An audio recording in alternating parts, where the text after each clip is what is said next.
it becomes a bit of a case of like, does lightning strike twice? Does Virtus.Pro suffer against this team, or do Rad really make a claim of being the best team in EMEA? The problem I think with Rad is that the draft, the way that they played to ban out the sort of triple supports a lot later on, feels very formulaic. It hasn't changed since, and so for Virtus.Pro, they should have a good idea on how to approach it. The first save onto Loki, as we saw with Zero Tenacity, seems to be the approach to go in.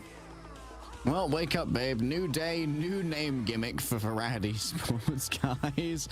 This time, they've all chosen an animal that reflects the end of their usual gamer tag. A Loki Protect early, as you pointed out from Virtus.Pro. This is really going to allow Saipe to dominate on that pick, potentially. And it's going to be a counter Protect here for Crook. So both the teams actually going for the save onto Loki to begin with, and it makes sense. I don't need to explain to anybody why Loki is a strong character, but it's more the fallout, I suppose, for the rest of this like ban system of, okay, so Emma Frost has been taken out on one side, you've got Magneto on the other, so is this going to be a case of double Vanguards banned out, so we see neither of them? Both teams have very comfortable Vanguard players, so it's not going to be the end of the world.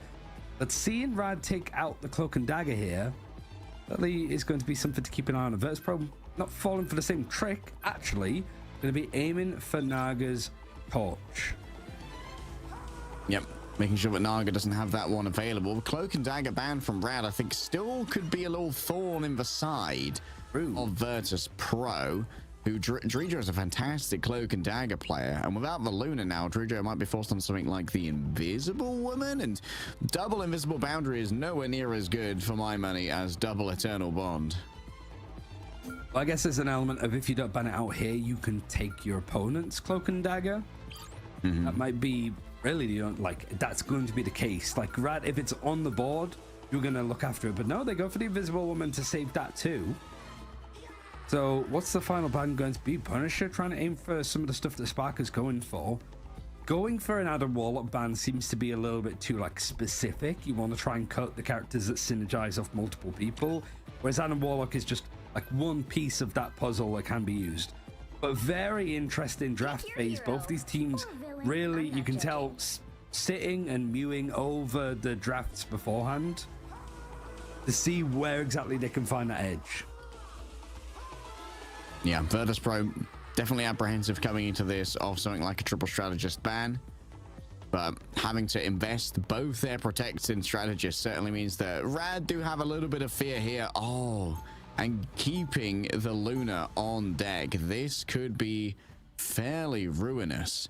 The Luna managed to escape the draft, which means that we're looking at double Fate of Both Worlds. Does mean that Saipe may well be able to copy over a Fate of Both Worlds of their own at least. But Luna in the neutral is not to be underestimated. Yeah, and I saw Melia hovering over the Hawkeye too, which that team up still stronger. It got nerfed in the recent patch, but we are still playing prior to that. So it is something that Melia has available to them. And it's not really something the teams are going to be practicing or scrimming with or against, because naturally, after today, at least for EMEA, it should go back to the version that we're all playing in-game. So we've had one absolutely cracking best of five final for these groups. We expect Rad and Virtus.Pro are going to do the same. High expectations. Thing and Groot, a rare combination, but Rad are already showing off here. Thigh's going to be taken to the skies. Of course, does have a team up from the Invisible Woman as well to give a little bit of additional cushioning in the midst of all these battles. Full charge on the Hunter's bow. It's going to be fairly easy to carve through these low-key doppelgangers as well, being able to one-tap them. Already, a lot of damage coming through as Naga has attempted to just take away a Vanguard, forcing out all of those low-key regeneration domains already. Does mean that Rad is going to be a little bit under-resourced when it comes to fighting on the point, but an attempt to overwhelm Fincy here. Saipe fallen down to Melio, who managed to hit the headshot when it was needed the most, and that really relieves some of the pressure, but Nevix manages to strike back equally, and Naga, while trying to flee away, is just flamed down by Fi. Healing up a little bit more.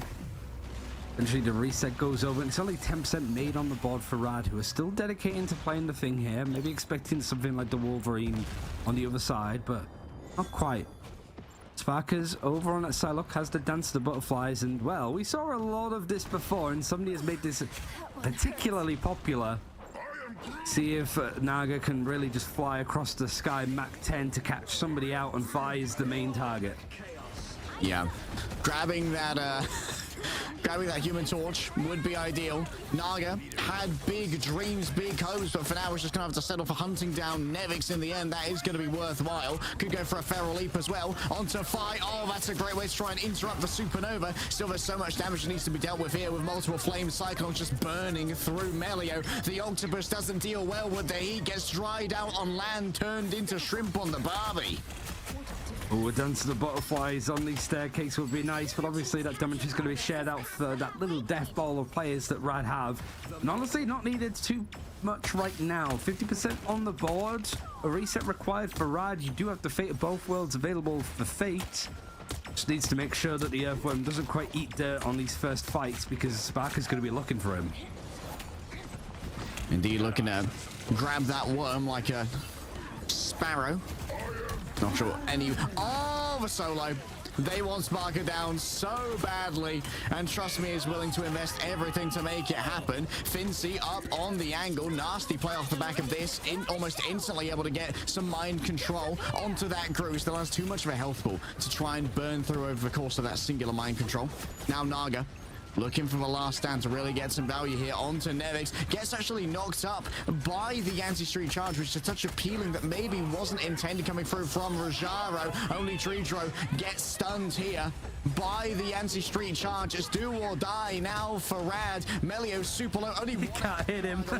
on the other side of this goddess of death. And so Sparker needs one impact off the back of the Sonic crossbows to take this one down. Rad have all the numbers they need on the point. However, Sparker playing the peripheries. The Vanguards won't be able to stand up for this one for long. Over into Loki's more loving arms from the regeneration domain. Fi takes a second, a sejour, a siesta before coming back to bring up the heat. Here comes the portal. This time it's attributed to Fincy, bringing back multiple members of Virtus.Pro. Already, Naga loses out on the last stand. The damage was too much, and multiple squishies are dragged in by this strangling prison, but they can't follow through after Loki invests. Now Tridro just watching his POV as he's just on the edge of having an invisible boundary. Goes straight up, and Sparker down to the butterflies. Those regeneration domains out on hand is nice, but level 1 Crook has pulled out the ultimate. He's got the copy, and I think the Fate of Both Worlds is coming out just as Fate has ended. The stun actually going on to both Vanguards, as Trust Me is going to be taken out for the time being. And now it's a bit of a precarious fight. Nobody's really leading the line either way, but Rad are going to be happy that it's still ticking up within their favor. They lose it, however, Virtus.Pro are going to just take the point and take the first round. Nevix is all over this back line, and trying to come into this firestorm is unwelcoming to these targets. Rad have so much meat here between all of their Vanguards, but they can't stay there for long inside the invisible boundary. The healing is just too difficult to deliver. You only get those holograms, an impression of where your Vanguard could be. Melio should be able to double dash at least to try and get themselves a touch on point, but in the end all they're doing is sacrificing their flesh to the gods of Burning T'Challa as its starport goes the way of Virtus.Pro.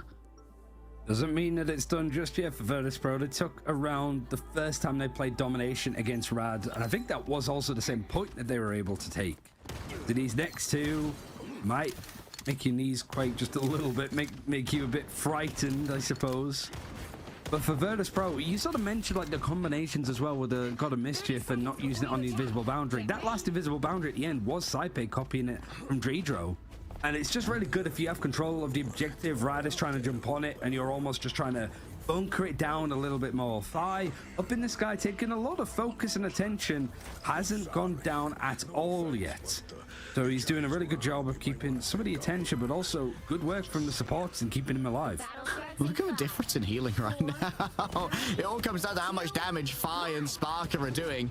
It feels like Melio and Naga are just having trouble delivering the damage where it's needed, constantly on the defense, just chasing after Nevix. This wild goose chase, or wild Swede chase. Bringing the Wolverine, it has been more about the focus of burning down characters, but might just been the decoy that was grabbed first by the fastball.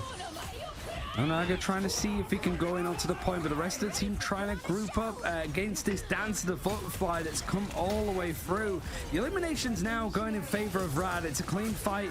They made a real cinematic appearance over on this battleground beforehand, and they're going to be taking the point first. Don't I feel foolish for thinking that grabbing that doppelganger was a bad play from Naga? Turns out it was the key to victory, right? All part of the plan.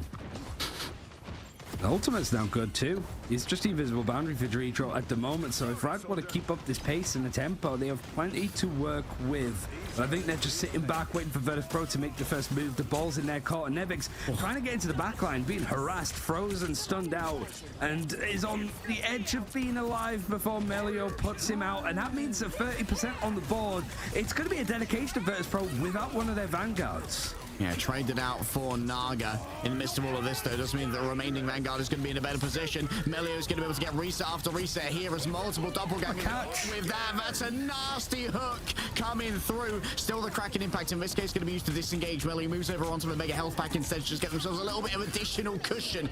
Virtus.Pro going to be able to flip the point in their favor, but Rad is still scurrying around in the little nooks and crannies, finding the crevices to move on forward from. That's going to be Crook moving forward with the stolen ultimate of the Lunar Snow. The fate of both worlds to be decided here and now, as Naga can't quite escape from a Sonic seduction. The follow-up might well be there, but coming back with just a little bit of HP remaining, trying to invest for the last stand, was taken out in the middle of it. Cyber with exactly the timing that was needed. Melio overwhelmed by Sparker and Fincy combining their forces. The mutants rise up. What is Crook's crosshair? Get that off of my screen! It's the crazy fact that he's able to make those plays and make it work. The double look he's on the screen, it's confusing enough until you throw reticles like that in our faces. I feel like I've been flashbanged. Saipe, we saw the saying that he hasn't had much of a chance to show how good his Loki was, but moments like that are the key ones. It's such a good domain to keep people in the backline alive. And there's so much focus coming in. Naga diving in. Fi's going to just peel for the person that was unfortunately died, but everybody's still surviving on the side for Virtus.Pro. Fincy taking a little bit of that CC, and the regeneration domain coming out from Crook this time. The invisible boundary making this more of a bit of a tight space, and the Strangler Prison crunching people down to atoms. Yet again, though, everybody's still going. Saipe getting the copy and bringing out the invisible boundary again for Virtus.Pro. Happy to just sit on top of each other, make this impenetrable for Rad, and now that's the Dance of the Butterflies forcing out the fate of the both worlds on the other side from Crook. Yeah, that's the copied one coming through from the Fincy. Asked people to kneel, ended up crumpling themselves under the pressure. The point is flipped on back now. Just too much to sustain for Virtus.Pro. Supernova, and then there's nothing. 3% over on the God of Mischief for Crook, and then Fate 37%. So that Supernova in the right place. If everybody's pushed together like this and there might not be a regeneration domain available, might be enough to turn this back, as 88% is on the board for Virtus.Pro. Well, Groot almost overwhelmed just from the poke as it comes on in. Now there's even more damage to be proffered by the Firestorm. Supernova starts whipping up an absolute storm here. Rojaro forced the Ancestry charge away. Virtus.Pro almost get the cap, and they get it for free here, just off the back of a disengagement. And now Fate under pressure, slammed on down. A hot drop from Fi gets a hot drop down on Fate. The ice gets melted. A Ancestry charge to try and turn it around. Bionic Cook covered on Fi. Great shield coming through from Dritro. The peel is solid, and now the Dancer of Butterflies is going to make sure that this is unlikely to be yet another shutout. Virtus.Pro are here to play, and they want their vengeance. Making it a statement to learning a lot from that first ever loss that they took. Able to take Rad's first map in this tournament, so no team from playoffs is going to be going in with a completely clean record. And you have to say that since that loss of Virtus.Pro suffered last week, they haven't really put too much of a foot wrong. And the way that both these teams are like drafting, going after certain picks with the Loki, for example, that's still ever evolving. That has been the last couple of days, never mind like the last week, and how much stuff has changed over that time. But Fi you sort of mentioned how free it was for them, Virtus.Pro, to take the point right at the end. It's again just a natural highlight of how good Human Torch is at the moment, despite the nerfs. It's not a multi like 2k, 3k, 4k. It's not him completely clearing out the opponents. It's him just putting in so much damage and being so irritating that Team Rad have to just back up, give that point over for free because of moments like you're seeing on screen. I mean, Naga, over the course of both of those rounds, didn't drop 5k damage. It was an absolute shutout. Comprehensive. I believe Naga lost both of their ultimates as well. There was one that was to Fi's Firestorm. I believe another was just a miscellaneous damage, taking too much of a risk. But going up against the Human Torch as a Wolverine is such a tall order. And both Fincy and Nevix are difficult to pin down for a Wolverine as well. Yeah, I mean, it's definitely going to be a challenge. I think Rad were just open to it, though. I don't think that they wanted to have that under their heads of we only just beat them on a whim. That they are definitely wanting to go this far, and I think they would have been silly assuming that this was going to be a clean 3-0 for them, because Virtus.Pro are out for revenge. And honestly, I think Team Rad have the chance to bring it back. Much like Bubba Patapim earlier, they do get that first choice of map so far in this tournament because it's the losers that gets to choose. And there's been a couple of other good options for them that they can honestly sit back on and know exactly where they want to be taking Virtus.Pro. I think it might be time to try and trigger some PTSD, you know? Maybe go to Hall of Jalia, try and run it back, get rid of these strategists as early in the draft as possible. We'll have to see if Rad want to walk down that road once more right after this break.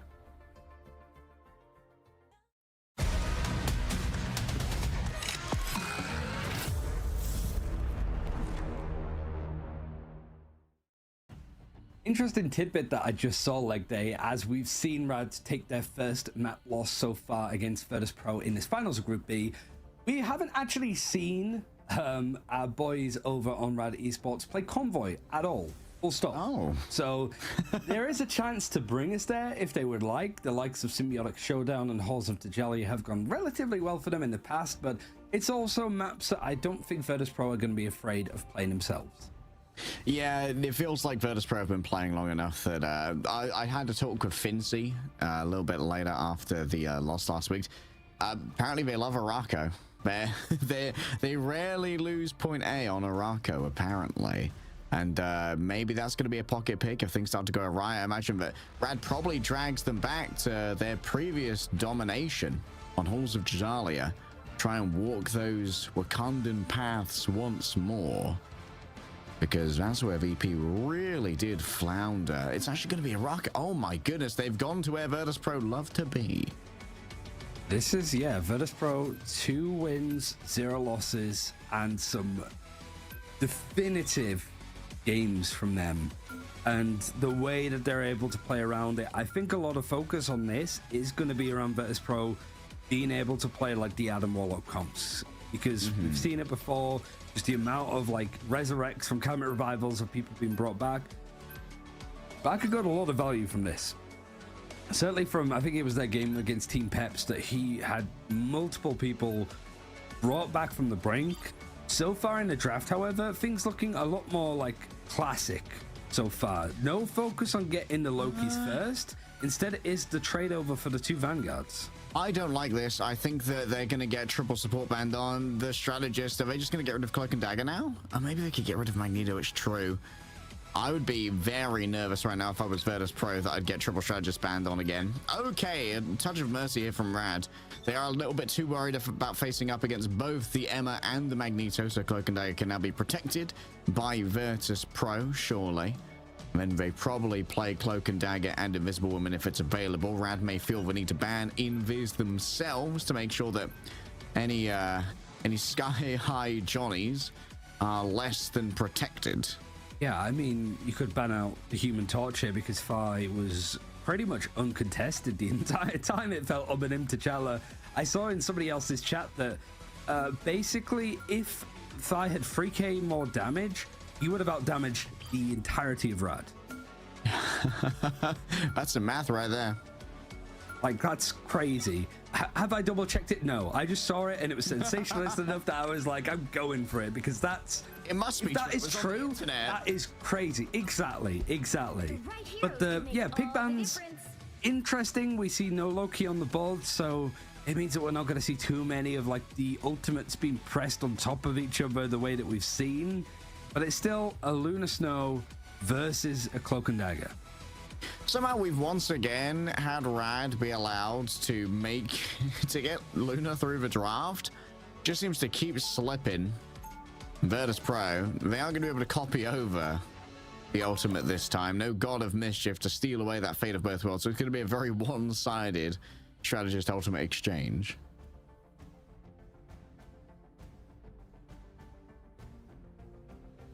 Yeah, fancy stuff, I think. I'm just double checking actually, because I think the last game was maybe the last time that we didn't see Virtus.Pro touch the Cloak and Dagger at all in the pick ban phase this week, because ever since they had lost, it was like their new craze, their new like focus, hyper focus, I suppose.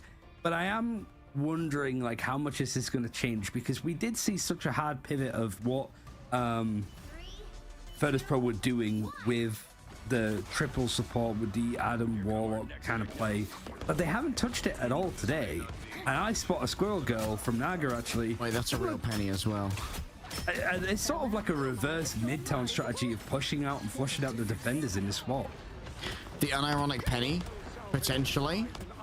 It is, trust me. Certainly be something. I mean, they've got the team up with Fate as well. And if there's anyone I trust to play weird strategist heroes like rework Jeff, it would be Fate. Even when Jeff was not really touted as that kind of backline duelist, was continuously getting some real value out of it. 5 for now, looking for a victim. Actually, it's gonna be a little bit hoodwinked. Oh no, it's gonna lose their passive, I believe, to the mines as well. They've been absolutely flummoxed by Raz here, just completely pranked by the teleporters. It's a great play, and the comp is only going to make it a little bit more confusing when you've got the Hawkeye, the Squirrel Girl. This is just pure carnage, pure spam. And really, you've got Nevix there with the shield, the Aegis for Captain America to be working with, and then Finzy's obviously got it for... Okay, that is a crazy first point take. That might be the fastest I've ever seen. I mean, Radden, this is essentially a flashbang composition. Still going. Like, what do you do when you're faced with this? Can you move over onto the Groot? Your walls are going to get decimated by the Squirrel Girl.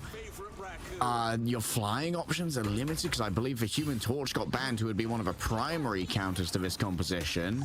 Maybe Iron Man? I mean, they still have the Human Torch themselves. No, that was taken out, you're right. Yeah, this is, I think 5 moving over towards the Starlord is probably a good adjustment. You got the unbeatable Squirrel Tsunami available for Naga to work with, and a very steep hill to throw it up onto. So right now it's going to be an interesting fight. Virtus.Pro might not get too many chances to work with this, but they're going to go in actually with the Dance of the Butterflies and the Eternal Bond on top of each other. BTRM not quite connecting too much, but the one pick that the Dance of the Butterflies does get instantly brought back with a BRB.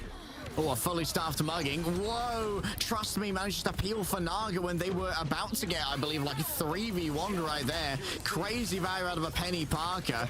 Hitting those cyber web snares, all that they need to. And remember, you get additional HP for yourself while you're within these cyber webs as well. And all of your cyber mines start just rolling over towards anyone who sets foot within there. Here comes the Hunter's Sight, just carves through Fincy, doing their best with a little bit of HP remaining to try and survive through this one. Melio sends a couple of shots wide right here, and now it's time from the back for the Galactic Legend. Multiple players might get seduced here, and that's going to put them in a very vulnerable position. 5 finally strikes pay dirt off the back of this ultimate, and Virtus.Pro, they get some well-needed stability. Yeah, up until this point, I had questions. I was even a little bit scared, honestly, that Rad were pulling this out and it was working so well. But I'm starting to shiver again, like Dave, because there's been no changes. Rad is still going with this. Hard commit. The ride or die. I mean, they've scrimmed this and it must be working because Virtus.Pro, they had a pretty positive outlook on this one, and they gave up on like playing Ball of Djalia. Admittedly, they're still in the pool. Out comes the Dance of the Butterflies. This is going to potentially carve through both for Luna and the Squirrel Girl. The Squirrel Girl survives for now, but Sparker ain't done chewing. He's gonna try and come back and finish the meal. However, Naga keeps him at arm's length. Rajaro grabs the final hit that was necessary on a 1 HP player. Saipe momentarily dodges away as the Invisible Woman, trying to avoid the attentions of Naga. It's an unbeatable Squirrel Tsunami, which is still raining terror over in main, though, by the way. And Trust Me just has so much zone control with these cyber webs. It physically shouldn't work, right? It's this Grenadier character launching uphill. It's working to a T. Fi is having to work overtime. The barrage is nice to get onto 2, and the invisible boundary means that there should be enough of a fight to be able to take here. Forcing out the Meteor M, it's not going to catch, but you do have to follow through from Virtus.Pro. So yet again, right in the brink of time, there's still just under 2 minutes to stake claim to this for Virtus.Pro, but I managed to just have a hold on it, and Rad, not quite standing for ride or die, but as close as you're going to get it, because this comp is not shifting. Fi's absolutely owning at the moment, by the way. Already has yet another Galactic Legend. And there's not really going to be an ultimate to try and deal with this one. No Meteor M, no Fate of Both Worlds. It might just come down to Melio using their Hunter's Sight to deliver the damage onto that Starlord when it is most evasive. Here comes the Spider Time. It's a rarity in our it's a rarity in esports, and an attempt to try and shut it down. Everyone's already been placed elsewhere, though. The Hawkeye's going to be under major siege. Great metallic bulwark coming through from the Magneto. That has mostly shut down Fi's ultimate. Great survival instincts. It's the fact that Rad have been able to just keep these fights going for quite some time, that they're not really at risk, but they keep up so much pressure. Hunter's Sight clearing up some of these little corridors on the right hand side, either being spammed or just cleaned through. And now the Fate of Both Worlds required from Rad to keep it going. It's back and now in the backline, harassing. Dance of Butterflies going to be used on the opposite side, knowing that some of those other strategist ultimates aren't going to be available. Psionic Seduction going to pull people down the staircase potentially. The dashes and clearing, but the arm amplifier is going to keep people going yet again. Like Rad now trying to disengage a little bit. There's just 20 seconds left, so a reset is almost a necessity if they want to keep things going. They have to go for a portal play now, and that's why Virtus.Pro didn't let up at all in that fight. Melio ready to touch Naga with the emergency swap over now onto the Wolverine. Wants to try and keep Fincy at distance, keep them in danger. Fi's also returning on a Wolverine of their own. No more Starlord, gets pinned out by their counterpart. Already has had their passive burn. Melio is brought into the invisible boundary. No one can see where the Doctor Strange has gone. They won't be finding out for a while, even while channeling the Meteor M. They're so vulnerable to the Sona Katana. The Shinobi finds their Oni, and they will be the samurai of the day. Thousand-folded steel graces Nippon once more. So now Virtus.Pro having to sort of break this point. I don't think there's been many teams that have been able to finish the map against Virtus.Pro, but that's more than we've seen in at least the last couple of instances of Virtus.Pro being on this map. So Rad bringing out an idea, sticking to it. I felt like it was kind of like a strategy of you run it up until your hard reset and then you go back to something more natural, but it's even looking likely like they might pull this out on the defense too.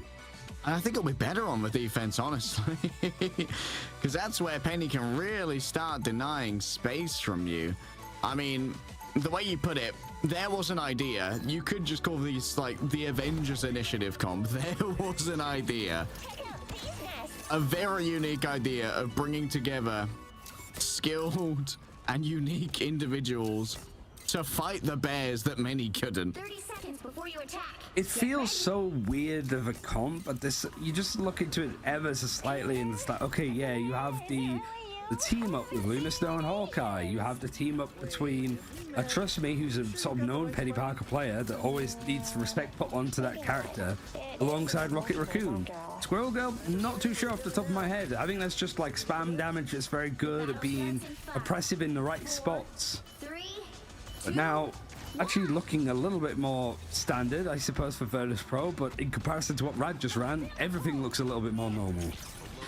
I think the Strogo might be like a preemptive strike on Groot counters for that composition, just because you burn through the wall so quickly. Cypher instantly gets frozen. Not sure whether that was part of a Luna or part of a Hawkeye, but in the end, a freeze. Fi just flies out randomly, gets punished by Crocodile, of course. The neutral gameplay of the Luna is not to be underestimated. Her output is intense. I mean, it's, I guess, surprising that Croc is the one that's over on the Luna Snow instead of the Rocket Raccoon, because Croc has been one of the most flexible strategist players that we've seen at the top level for quite some time. I at least able to get some revenge, but a rear back means that, trust me, is going to be returning fairly soon. But it's not as if he's going far. This feels like it's a little bit of like a spawn pushback as Virtus.Pro now trying to get past this like elbow corner. And one of the things that Virtus.Pro have been very good at on this map is keeping this payload moving with 3 people on it, whilst the rest of the team is able to push up and take these fights. Rad can't contest right now. In fact, they're just trying to contest their lives. Oh, big investment. That's just going to be the solo dance of the butterflies essentially there onto Fate, unable to res themselves, of course. Cosmic Yarn Amplifier is going to wait behind for about a second longer, and trust me, he's going to be a recipient of that, but now it has expired. Treedro, oh, in the back of the head. Melio, the perfect play. The eternal bond is gone, and the remainder of Virtus.Pro moved on forward, thinking that they had the healing behind them to survive. What a clutch from the Hawkeye. It's great stuff. But this is still Rad having to hold on for 2 and a bit minutes. It is just before this final checkpoint, so they're making the most out of the map's positions. You'll start to look at it though. Virtus.Pro did nicely on this defense to stop the payload where it is, but as time goes on, that distance is going to feel a lot longer. Get into this checkpoint and then an extra 120 meters up that high altitude cliff. Basically, it's going to be hard when you have these characters using big ultimates. The fate of both worlds alongside the Spider Sweeper is going to put Fimsy in a bit of a predicament as Naga is able to grab onto him too. This is a real interesting fight, and Rad have maybe answered too many questions for Virtus.Pro that they're not sure how to respond. Yeah, Melu gets picked here, instantly raised by the battle recall Beacon Rajaro. That means that they're going to take a while to get back, though. Might have to swap over onto the Doctor Strange. Quickly portal away. Speaking of portals, Teleporter helps with disengage here of Rad. Fi takes to the skies, instantly stunned, almost sinks down into the cyber snare webs. And while it is an ambitious attempt at a feral leap there by Naga, it does keep Fi at bay. The fear, the respect of Rad right now from Virtus.Pro is real. A freedom charge to move on forward. Additional cushion to help them push on in, and there's going to be a last stand. I'm not sure if it's grabbed too many in the midst of all of this. Sparker might have tried to shut it down using the dance of the butterflies. Fate up close and personal, and my goodness, a slayer of raccoons this Shinobi certainly is. The Sonic Crossbow cares little for your mammal. Means why Virtus.Pro started putting a bit more focus on protecting it. Sparker, there's been plenty of characters that he's been able to pivot over to, you know, seeing a lot more of the hit scan with the Punisher, but here it's just being able to get into this backline and pick people off bit by bit. Barad, still no changes. This is still something for Araco that they've shown it now, and they want to show that there's still more to offer. You have got the Seer available for the Rocket Raccoon, and then that Meteor M for Rajaro. Playing it on the right tag is going to be necessary, but finding Fi might be the pick to bring themselves back into this. 2.5 minutes on the clock. Still yet to get to the mountain. The Virtus.Pro have to push up. Oh yeah, pushing uphill. Incredibly difficult, especially against a Hawkeye who really enjoys that drop off. There's going to be a Cosmic Yarn Amplifier. Admittedly, I think this one was already won for Rad, so it's all about just claiming that space, and now this is going to force Virtus.Pro to use resources just to get through this first area. We saw this a little bit earlier too, of just up in this high ground. It's such a nice place to hold. If the payload gets stuck underneath it, it's very hard for Virtus.Pro to clear all of these corridors to take the high ground and also dedicate onto low. Meteor M right into Fi's face. He's been taking an absolute bludgeoning, and he has to because he's the one that's finding the focus and the attention, but it's actually the strategist backline, the cloak getting involved for Dreedra as he finds himself too, and this is great momentum for Virtus.Pro, just under like, what, 50 meters in order to go, and Rad's probably need to swap over to the Doctor Strange to contest this properly. Okay. A little bit of a ghost status there for Dredro, popping off on the Cloak and Dagger. We can see why it's been such a big part of Virtus.Pro's strategy heading into their second week of competition here. You've got to get to the point. There's only a couple of meters to try and play with. The Wolverine has come on out, and that's going to be the Dance of Butterflies as well. Mostly rebuffed coming through from the ultimate of the Lunar Snow. Plenty of healing available for all and sundry, but as it expires, it's going to be Fi who reigns above, finds fate in their crosshairs. Crocodile's down as well. He's going to be turned into an ice purse off the back of that one. A last stand is so far from the objective, and Monaga might be putting on an amusing sideshow in the end. It's an L that's delivered by Virtus.Pro. 2-0 up in the series and hungry to strike back against Rad. It was the response, I suppose, that Rad wanted to try and make, taking them to Araco, feeling confident in the idea and the comp that they were running. But whilst it might have given Virtus.Pro a little bit more of the headache with the approach and the just spam to deal through, the adjustments have been nice. Very good at being able to do it at the right times. And who to even really focus on. It feels like it is a mix of like Sparker on the Psylocke to just find those little alcoves, to find the backline, or even Fi. I think it is just those duelists that have been really key. And whilst it's not like a high damage, like high elimination game, still got to say the 32-5 is good results for Sparker here over on the Psylocke. Yeah, 32-5, you gotta respect it. I think Rajara had a lights out game as well, really showing off just how accurate they can be on the Magneto. If we enter a meta where Magneto is not essentially permabanned, then Rajaro is definitely going to be a tricky customer who's going to constantly demand that respect. Sparker, though, has been lights out on the Psylocke stream, but even after the Wing Shuriken nerfs, this character is still nasty. Now, it's for Rad to choose again, bringing us to a convergence map now. So yeah, you do have that Symbiotic Showdown, a map that we saw Virtus.Pro lose yesterday up against Insomnia, I think it was. And then obviously Djalia, where we did see that first ever series loss. I mean, there's other options, obviously, but Central Park not really touched from many teams outside of that first week, I think. I feel like Central Park has too many nooks and crannies for Sparker to play the Psylocke in as well. I don't really want to invite that kind of backline shenanigan from Sparker and Nevix. Oh, for sure. And like, I think Human Torch is still a fantastic character over in that area. The positive is you force Virtus.Pro's Central Park out for everybody to see. I think that was one of the main early reasons of why Araco was the choice map to take Virtus.Pro to for various reasons. It did feel like, okay, it's the most recent map added into the game. You can kind of go from that spot. What exactly are you doing? So we can copy it and then use it ourselves. So Central Park might have that to offer, but honestly, it's a tough choice for Rad because you know that Virtus.Pro played these maps, they've lost it, but you also know that they fixed a lot of these issues as well. Yeah, it's interesting as well to see Rad roll out with a pick that comes with a pocket strap during essentially our seeding games. Because, in my opinion, if I'm playing the long game here, and this is a real Rad strat, which I believe it is because they seemed quite practiced on it, I would have liked to have seen that one saved for the playoffs proper and be more of a surprise to pull out against a team that's a little bit less aware of Rad's quirky tendencies. Yeah, I was sort of thinking the same of like, it's an ace up the sleeve, use it for a chance like this. But I mean, it's an important series that Rad want to try and win, but they're 2-0 down against Virtus.Pro in this final of Group B. Map 3 coming up very soon.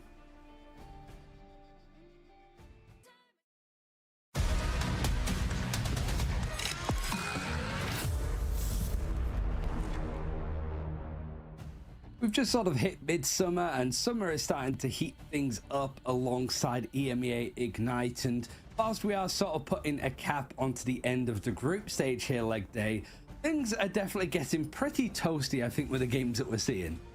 Oh yeah, things are not only getting toasty in the game, but you can also find your own ignition within as well. Find the spark of chi within yourself and turn up the temperature, as Iron Fist's Binary Fist and Moon Knight's Phoenix Knight costumes have already hit the store ready for your own units to buy them. And you can make sure that you're turning up the temperature, not only as summer hits, but as you bring up the scoreboard as well. I mean, I've seen enough Moon Knight, honestly, for like the slight change that he got, but just how frustrating it can be. And well, we did say like Knuten played a little bit of Moon Knight before, so You can copy your favorite pros as well to an extent with just the cool skins. But getting back on track, Rad had the choice of map here. They are 2-0 down. It's almost like a poetic reread of what we saw in Group A, with the team that was undefeated on the brink of losing the finals of their group. We saw a return to form for Berber Patspim, tried the reverse sweep but failed on the final map. Rad trying to do the same over on the halls of Djalia. Hoping to stymie Virtus.Pro, where before we saw the Bears well and truly be forced into their hibernation. It's going to be an exchange of AMER bans to begin with. Rad get our first protect. Questions of whether we're going for the Luna again. Previously, they have been prioritizing some strategists. I would not mind seeing the mag here. Rajaro has been absolutely popping off when it comes to the mag mechanics. Yeah, it's almost a switch around, right? It felt that Magneto was the main one to be banning out, but for both these teams, actually, their main pick, or at least a consistent pick for them, has been Emma Frost. So it's almost like the familiarity with each other, like, okay, we both like Emma Frost, let's ban it out. Let's go for something a little bit more fresh. So here, it feels like the Magneto almost required to an extent. One team having it and the other not feels like way too much of a strength, but you're giving that up. So Rad, surely they just take Magneto off the board here.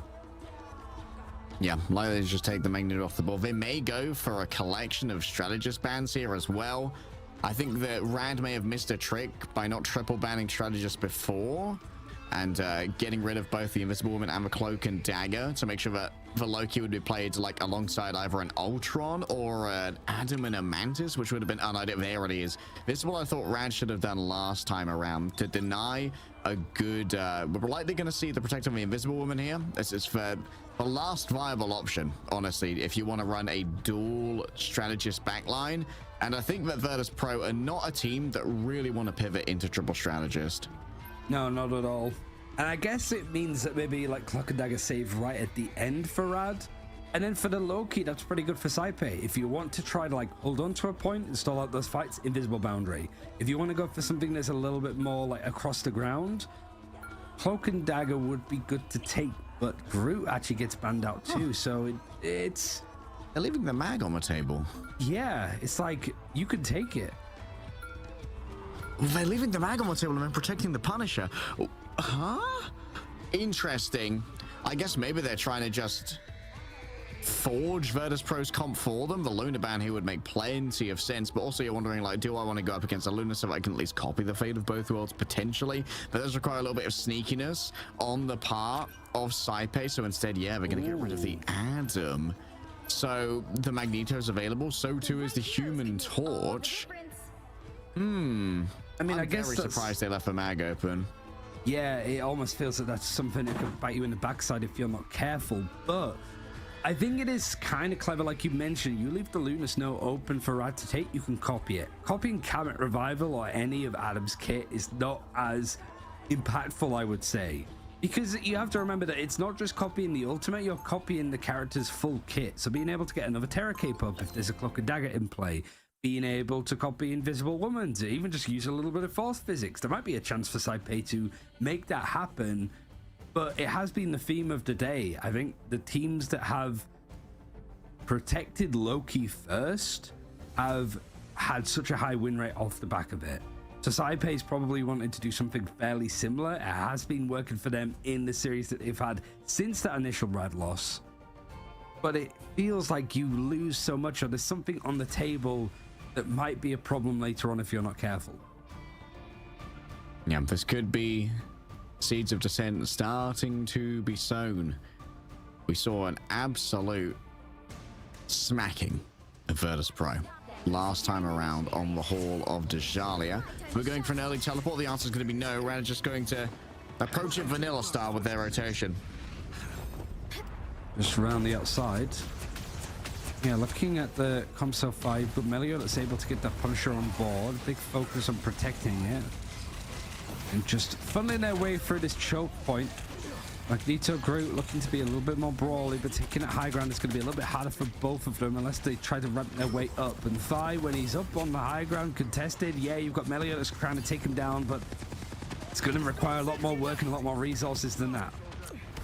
All right, there's a sustain given over by the Invisible Woman. So far doesn't need quite as much attention from the strategist. Still takes a lot of damage off the shotgun jump coming through from Melio. Fincy might be overwhelmed here as a wall is dragged up behind him. A big force physics to push back and create space for the beleaguered Magneto. Spark needs to find an opening though. More damage onto the group could be it. Dance of the butterflies to open up. They've already claimed 2 ticks on here from the side of Rad. So now Crook is just going to start applying the pressure already. The grand finale declared already. I believe Cypher's been able to copy this one over. So both teams have the fate of both worlds active for the moment. Fate in the crosshairs of Cypher. Going to try and solo out a player with the dance of the butterflies. Melio falling down is everything that they could have asked for. That's going to be a big last stand coming through. Although I'm not sure quite who was responsible for it. It was actually Fi coming back on the Wolverine instead of that Human Torch. So many moving parts, like all of the small changes. It was looking like Rad were going to make a very quick point of this. I think the biggest difference as well from the last time these two teams played is who starts on what side first. Virtus.Pro struggled on their attack, and so Rad only needed to get 50% cap to win the engagement. So seeing it go past this first point would be seeing a little bit more of the map that we saw last time. So far, it's a good hold for Virtus.Pro. They're going to use that freedom charge very early on, even before the engagement happened. A proactive approach for Virtus.Pro. Need to be careful, though. Fi was frozen out. Nevix has found that pick, but you don't want to lose anybody too deep here. No, Crocodile being down means that Fate's essentially solo healing at the moment. Could find himself very vulnerable. This is very brave from Melio. Does get given that metallic bulwark as well to try and give him some additional staying power up on that angle. Fi just gonna stay reserved for the moment. You can see Nevix setting up on the backside as well, ready to try and make an attack into a back, take down Crocodile or the Earthworm when they least expect it. Moving forward goes the Alligator. This is going to be the dance of a butterfly, potentially pushed only onto one player. It's Rojaro coming down. Oh, that was maybe an unassist right there. Oh, yeah. Attempting to take down Nevix potentially just with all of this, and even more potential put forward towards onto Fincy. You can't eat up the arms of the Groot, and so you manage to carve on through it.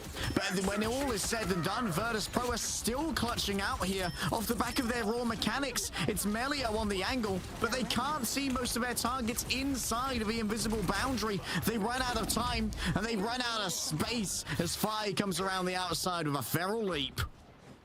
You got the last stand now for this Pro. Even Nevix jumping back on the Venom. It enables you for a little bit more dive. Makes things a little bit more stressful for Rad as they've only made up to 96% on the point. Essentially almost capped it. Virtus.Pro, all they need to do with the 4 minutes they have is match it, unless Rad can put together a real big push here. Fate of both worlds might enable some forward momentum in their favor, but with a dance of the butterfly from Sparker, he's so good at getting picks, but also manipulating Rad into awkward spots. You want to try and get Crook to use their ultimate here and then pull them all out of it using the last stand thereafter. Fi, this is his fight to win at the moment. Still needs to build up the rage and get it done. Out they come. That's going to be a big play coming through from Fi. Big isolation onto Rojaro. Should be a well. What's Melio doing back here as well? That's a wild position for a Punisher to be in, and that means there isn't quite as much pressure on the front line of Virtus.Pro. There's no one there to touch, and while the duelists may be doing their own adventures in the back, Rad are unable to convert. I'm sure that Virtus.Pro is sat in the attacker's spawn now with a big old smile on their face. Poetry, it rhymes, as a wise man once said, to just go and almost do the same to Rad. All you need to do is cap a percentage of that first point. You're able to get revenge on the series that you lost on 2 of the maps that you lost to, showing that it was just a blip, a bad day at the office potentially for Virtus.Pro. And it's not even a case of them working out what the meta of the draft phase is and just going for that. It has been a much more diverse, experimental way that both teams are playing, making use of the fact that it is seeding, sure, but at the same time that nothing is quite worked out in this game as of yet. Sparker not being eliminated once, Dreedra not being eliminated once. Moving over to just give themselves an extra little bit of armor. All they need is a good bit of attack. Rad having to hold astonishing odds against them. With 4 minutes on this point and 96%. And that's the kind of thing that maybe even just positioning can decide when you lose a tick here and there, just to try and give over some space, play for survival. Virtus.Pro and Rad, as you said before, history doesn't always repeat itself, but it often rhymes. The group ban not really hitting Virtus.Pro all too much at the moment. A little bit worried about it, but I mean, there's still another half to be played. The Human Torch just doing Human Torch stuff. There's a lot of suppressive fire that's going to force that turret back, and I think Melio actually got kind of low on HP, so I have required a little bit more resource and cooldowns in order to stop him embarrassingly going down. It might not even matter though when you just have that focus there. It forces Trust Me to back out, and it's actually fine. It ends up being the first elimination. Naga is up on the high ground waiting for him, and he's managed to string it to get both duelists. That control of a high ground is absolutely brutal, and now they're going to try and hunt down Nevix in the back, or at least make sure he doesn't have the HP to do as much audacious stuff as he would like. And the ultimate's not quite on board yet. At least that supernova is going to be very good, but I guess you're also looking at it from Rad. Everybody's on the low ground. Nobody's reset to try and take that high little perch other than Naga that's going to be up and down like an escalator. And Nevix has gone down pretty early on in that engagement. We do hit the copy actually coming in from Saipe, but not sure what on, and he's holding on his ultimate for the time being just to get the full duration out of it. Naga crazy when it comes to taking these 1v1s. He's so confident, and that's what you need from a carry DPS. You need that swagger to be able to take that 1v1 and think, I'm gonna win this. He didn't even use the ultimate, I guess, to just try to like reset the duration quickly and farm up another God of Mischief for when this fight happens, because right now Virtus.Pro flirting with the point. They haven't really put too much on top of it, but now you do have the Dance of the Butterflies and the Eternal Bond, and also all of this fire and flame coming in from Fire and the Human Torch. Unreal play there with the metallic curtain, stopping any value out of the Groot ultimate coming on through. Crazy plays from Fincy inside the invisible boundary now. Virtus.Pro had themselves a supernova to try and play with, but they know that Naga's on the outside, working the peripheries, ready with a Dance of the Butterflies. If it is going to be necessary, but Rajara already striking pay dirt here, it might not be. Virtus.Pro have already lost more than half their time back without a single tick to their name. And Rad have got so much that they're sat on top of too. We all know those moments of a final judgment, and Melio is just going to wait it out. Virtus.Pro. Ultimates from the strategists waning, so it's going to be the Freedom Charge that sort of pushes on up first. Meteor M not quite connecting, but the final judgment going to force stuff back. Virtus.Pro have to respect this, and they've been respecting a lot. A minute on the clock like day, and the pressure's only going to start building. All are forced to flee. The Dance for Butterflies remains, but the Sparkers fights first here. Fate gets just in time the ultimate that was needed, the Eternal Bond for the healing, for staying power that they wanted. Fincy unable to deliver too much except for a little bit of damage, which Fire can finish off now. Rolling on forward with the Eternal Bond. Cyber makes sure there's plenty of healing for all and sundry. I don't know what Trust Me just ulted, but it certainly wasn't Virtus.Pro. Maybe Fincy once again pivoted for shield to just stop any value coming through. A second tick delivered now for Virtus.Pro. Rad needs to move on to a point. They're all out of second chances, all out of mulligans, almost all out of ultimates, with the exception of what Naga's bringing to the table. You can't keep it consistent with the Dance of a Butterfly. Trust me, it's too late to TP back, and Virtus.Pro say, you will not embarrass me again. The Bears have awakened from their slumber. Hibernation is over. A crown is once more reclaimed. At least they're able to bounce out and be the top seed out of their group, which was probably in line with people's pick'ems so far before we got into the group stages, but maybe not the pathing that you would expect to run into.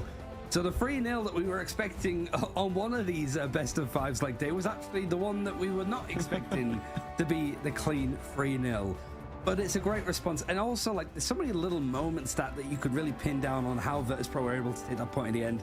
That Meteor M from Finzy, and then Fi being able to just get the catch over onto Crook was key, because up until then it felt very comfortable for the team of Rad to just hold on to that point. That they were happy to take in a lot of that pressure.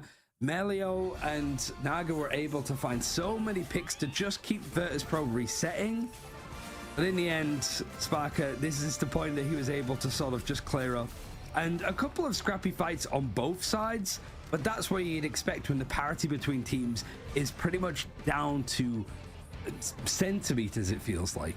I mean, I hate to be that guy, but 2 no-cells on the Groot ultimates for Strangling Prisons did not deliver in either instance, as far as I'm aware.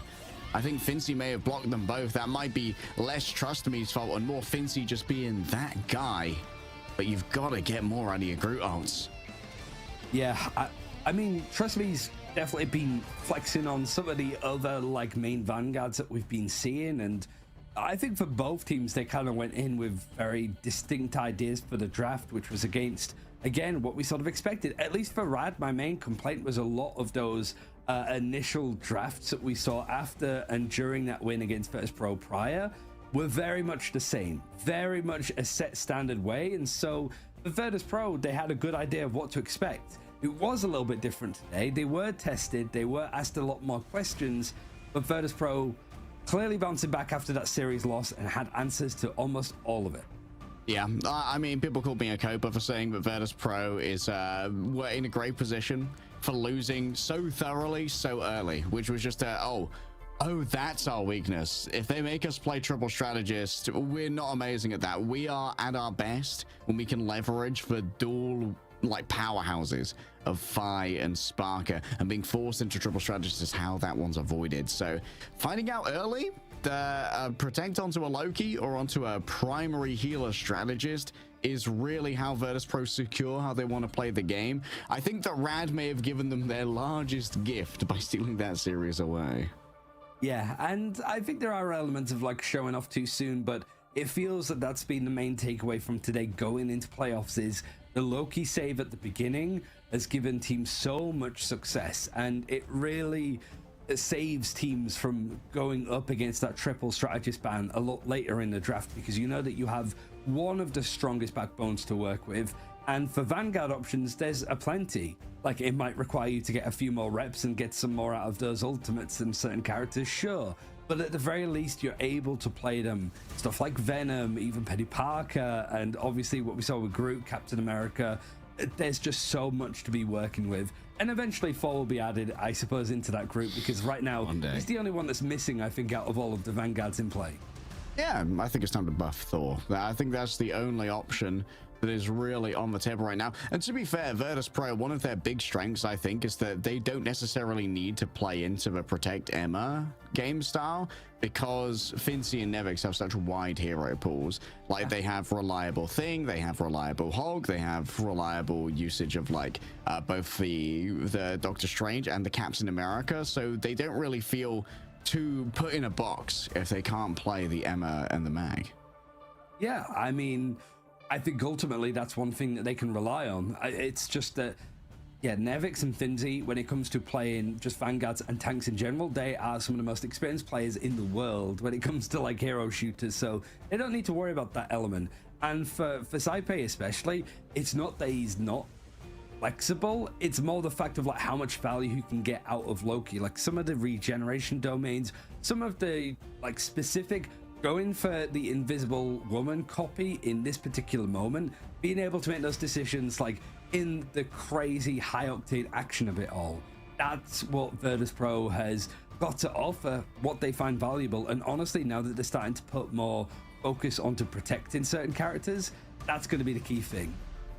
But we're going to look at exactly how these sort of groups have ended and how that's going to relate to playoffs. Like we've been saying, this has all been about the setup, I suppose, of playoffs. We've whittled down 16 teams into 8, and so far Virtus.Pro making a bounce back. In fact, both teams that were locked to the losers bracket actually going on and topping their group, showing that even if these teams do get sent down to the lower bracket like they in playoffs, that there's still a chance, because teams have made that return and that resurgence from the losers bracket into winning the grand finals. I mean, 100% success rate from a loser's bracket at the moment. Yeah. Turns out getting those extra reps in might well be worth it. But yeah, 16 teams, and we've said goodbye to half of them. Here's a quick look at how Group A went down as well. Commiserations to the teams that will not be joining us for playoffs starting next week. But man, very exciting right now to see that we have so much parity here in EMEA. Hopefully it's not a hashtag VP sweep. The VP glaze, we can only get so much mileage out of it. Yeah, and I think we all want to see them challenged a lot more, and I think that's what we're getting currently. I don't think it would be that interesting to see Virtus.Pro drop off of a cliff, honestly. Like, we want them to still feel to be the ones to gun for. You consider the heroes or the villains, that's up to you, but we're going to speak to one of them already. We were talking about him, we were honestly just glazing this guy when it comes to playing the Vanguard, playing the tank, and it's Nevix. We're sort of used to having you in these interviews when you win these grand finals, but revenge is sweet, I suppose, right? Yeah. It feels nice. Were you guys nervous at all heading into today's game against Rad after how thoroughly you were kind of defeated last time around? Not really, honestly. I think we're pretty calm for this match. Like, we improved a lot the last couple of days and talked between ourselves about the meta and the matchups, and today I was completely confident. I think with the advanced draft system, that's obviously like one of the main meta-defining things, right? Because it's brand new, more so than like some of the bounce units that have come in. You're sort of used, I suppose, to being involved in those first initial picks and bans, right? AMER Frost, Magneto, you're a Vanguard player. It feels to me that going for those like low-key protects to begin with seems to be the go-to approach. Like, it's a lot of teams have been doing it, and I also noticed that you guys did it today. Like, would you say that that's the direction the team should be going in, as opposed to like protecting an AMER Frost or a Magneto, going for that Loki save? I don't want to say too much because everything changes pretty fast. But yeah, how do I do it without leaking? Because my teammates never want me to talk about too many things. But I would say Loki is a very strong hero. He's probably the best strategist on this patch if there's not too many flyers. Like, flyers make Loki lose value. But when there's no flyers, he has a lot of value. I'll try to avoid any specifics for leaking here when it comes to questioning you. Instead, give you the opportunity to give some kudos to your team. You guys recently officially recruited EQO as your coach. What's it been like integrating EQO? What are EQO's duties at the moment? Is he in charge of drafting, or is that still mostly you guys? I think we all do it together, but EQO has been bringing a lot of experience from Overwatch. Like, he been in the Overwatch League, he's a great player. Also, like, a really insane player on like every role. Like, when I play ranked with him, he understands all the roles very well, so he's able to help all the players individually and as a team. So he's been a great addition. So of course, I think being able to get your revenge onto Rad is important, but as a team that has like gone and scrimmed like North America, for example, is it sort of a good feeling, I suppose, that the level of the EMEA is starting to rise? Like, sure, you're being challenged a lot more, but I also feel that you guys are improving like exponentially when you were pushed. When you were dropping maps, you were getting stronger. Here, you have looked pretty dominant. Like, you haven't dropped one map against Insomnia, which is on Symbiotic Showdown, which you could just pin to just Demon flying around as Wolverine. But other than that, you've been undefeated and you've been slamming maps against teams. Like, is that the result, I suppose, of like losing that series, that you've just got better and you're taking that into playoffs? I think with that loss, we realized that we had a pretty bad take on the meta and matchups. So we had to like go back and reevaluate what we think is strong and what's actually good, and what matchups like our comp works in, and also like what every player prefers. So we were a little bit lost for a bit, I would say. Especially with this new ban system, there's a lot of matchups kind of forced upon you. Before, you would just play mirror like all the time, and we would just beat them in the mirror. But now it's not as easy. I want to get some insight into Virtus.Pro's crisis management when it comes to some weird picks. On Arako, we saw a very strange composition come out from Rad. Did you guys have any idea that this thing was kind of circulating around? And what was the process for dealing with it after you lost first point so quickly? We've seen their Penny before, and we know they like it. And I think their comp kind of makes sense. Like, they have Penny to control a lot of space and be an annoyance, while they have like Hawkeye looking for picks and so on. So it is like frustrating to play against, because all of a sudden you just get randomly headshot, and you're trying to like deal with a Penny who's trying to run at you, and there's mines here and there. So it's a bit chaotic. But I think after the first point cap, we managed to like slow down a bit and let's just look for picks, like to get picks on them instead of dealing with them, like running around. But it was still pretty hard, honestly. Okay, so naturally, as a last question, you guys gonna say that you're gonna be like the top dogs for like AMER Ignite. If you were taken out of the equation, knowing that we saw Zero to Nasty beat Papim before this, and Rad obviously looking a lot better, who's the second best team behind you, would you say? Because there's a lot more closer teams that I'm curious on who you rate personally. I'm not sure, but I really think it's a lot about the meta and what matchups you force on yourself that will determine win or loss. So like, it was interesting because they did the low-key secure today quite a bit, and that seemed to work pretty well. But I'm not sure, it's just matchups. I feel like Patapim is the stronger team on paper, and that's what I expect them to win today. But who knows? Thank you so much for the insight, Nevix, and congratulations on both a win, a high seed, and some revenge against Rad. Thank you so much. That was Nevix coming through from